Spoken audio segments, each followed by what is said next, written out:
Everyone, it's Jay with a little Army Diary Part 3. It's been a while since I made one of these. Last time was, I think, around Christmas time.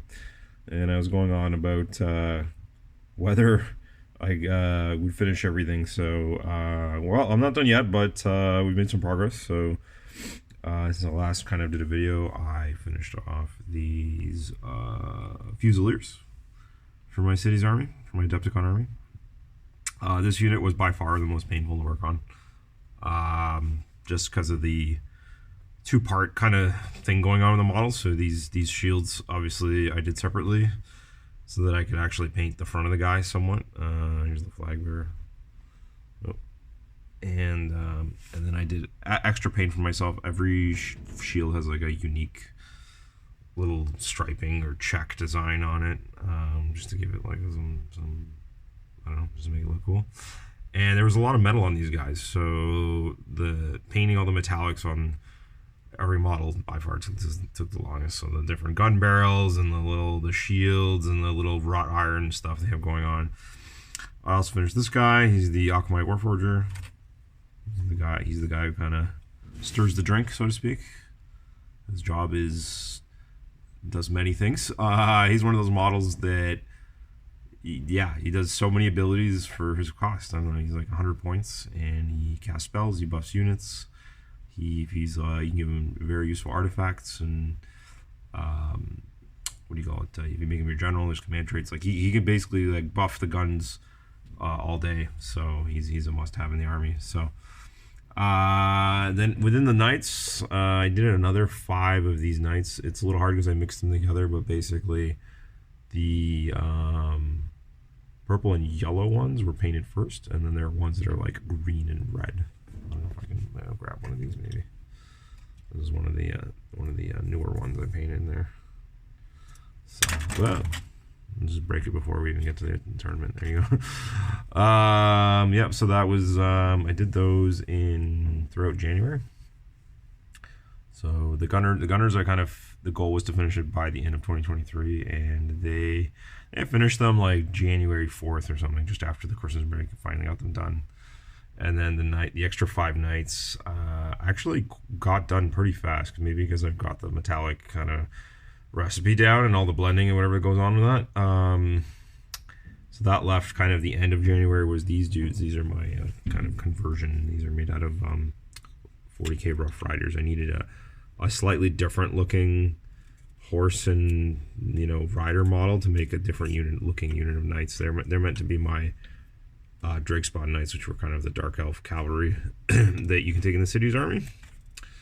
I think explained in previous videos that the Cold One Knights are pretty, but I don't think their aesthetic matches very much with the rest of the city's stuff. So I was like, I'm gonna make my own different looking knights. So they're actually more painful than, it's funny, they should have been easier to paint than the regular knights, but they're actually more annoying to work on. I don't know, for some reason. I found them, maybe it was all the extra, they have a lot of like little leather straps and kind of different details that I found kind of annoying, and I made my life more difficult with painting diamond / check patterns on the like skirting of the different horses, so that ate up extra time. So this is where we're at. What do I have left? Well, we'll walk over and show what we got left. So don't mind the Storm Drake guard in the back. They're just there because I don't have any other shelf space for them right now, and they look cool and people like looking at them. So there you go. There's the cool flag from my original knight unit. That came out pretty well. So moving on. Let's go to the paint table. And what do we got left? Well, this isn't exactly. Well, I'll grab one more piece here. This is actually what's left to do. So yeah. So this is, we got the riders rattling around in the boxes. Our own script board. Got to paint that guy. Probably save him for the very end. We'll see what the battle scroll says coming up. We've got my command corps. Just one command corps. Any of you followed the LVO results for the Age of Sigmar tournament? Apparently, I should be using 2 of these units.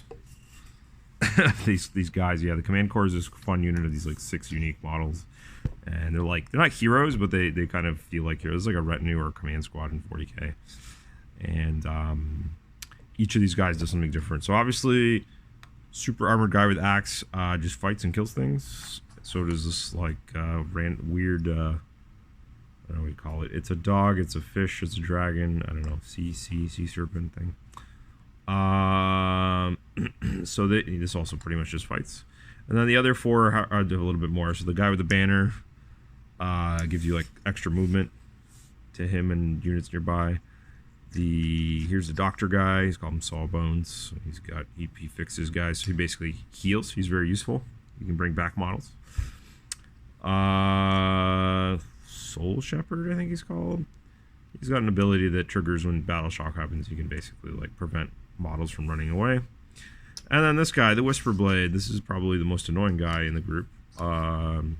He can deny command points that your opponents use on a 4+ once per turn, basically. So people were using 2 squads of these so that they could double up on the healing and double up on the command point stopping.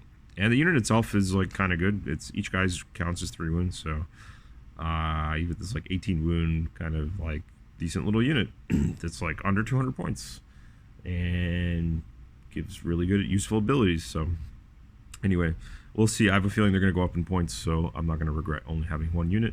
I also, it's funny, when my friends put it really well, I was like, oh, maybe I should be taking 2 or I think I said something along the lines of like, oh, my feeble mind didn't think of taking 2 units of these, and my friend said, no, you wanted to have a good game with your friends. You don't want to kill your friend. That was the reason. Yeah, so I thought that was good. I'm like, oh, that's true.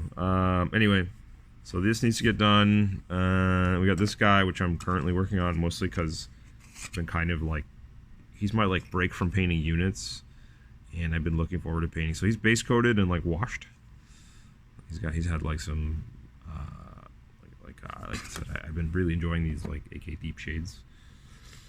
Try them out if you haven't yet. It's kind of like a thicker liquid, and yeah, it just spreads around and it doesn't stain too harshly. It dries very evenly. It doesn't have like harsh tea staining or anything like that. You can see on the cape here a little bit. It's very subtle. I find I really like it. Yeah. So yeah. So I'll do him next, or I'm doing him now. So hopefully get him done soon. I got a couple of battle wizards here, which I also have to do.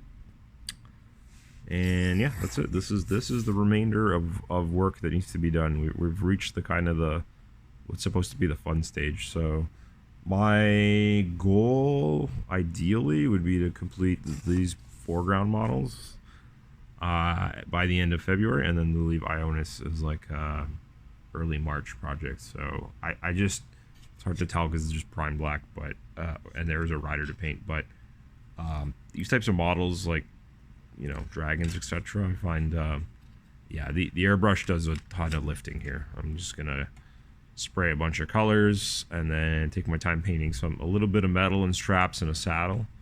But actually, because he's like a Stormdrake card, and I've painted a few of those, is actually like, yeah, it's all like a bit of saddle, the rest of the dragon. I mean, he's in a bit of ruin, so that's like, that can be painted stone. That's not hard to do. That's a bit of dry brushing. It's not hard to do. And then the rider probably will take a little longer, but I'm pretty confident. So if things go super well and according to schedule, it probably leaves me like a week, maybe 10 days, if I'm lucky, to do to complete my display board. And that should be good. I should finish relatively on time. So in the meantime, I'm going to lose a bit of time. I normally get together with my friends and we just paint every week. And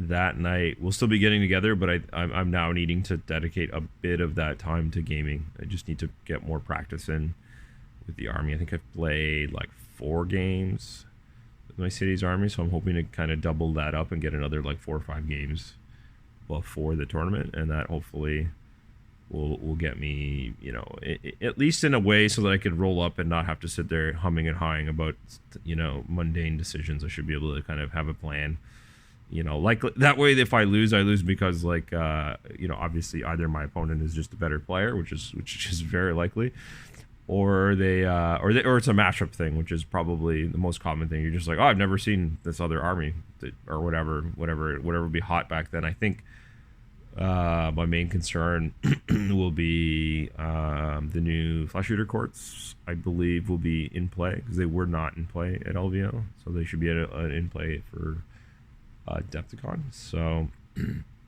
that's one army I'm going to be like, I have no idea what this does, and I've only read some things online, you know. And then otherwise, the rest of the meta, I don't know, we'll see. That's the problem, is if you don't get to play a lot of tournaments and you just play with a kind of like a smaller group of people, you only get to play against those armies that they own. So the other army I'll know at least something about. So the armies I should be at least knowledgeable on are going to be Seraphon, Hedonites, Oryx, Caradrons, Chaos in general.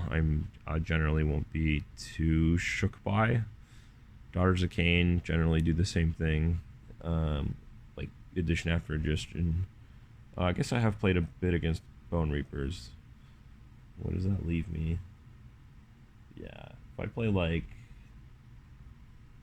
Neo Sylvaneth, like the current Sylvaneth and current Idoneth, and current Skaven, any of the undead armies like Soulblight, sorry, could be a problem.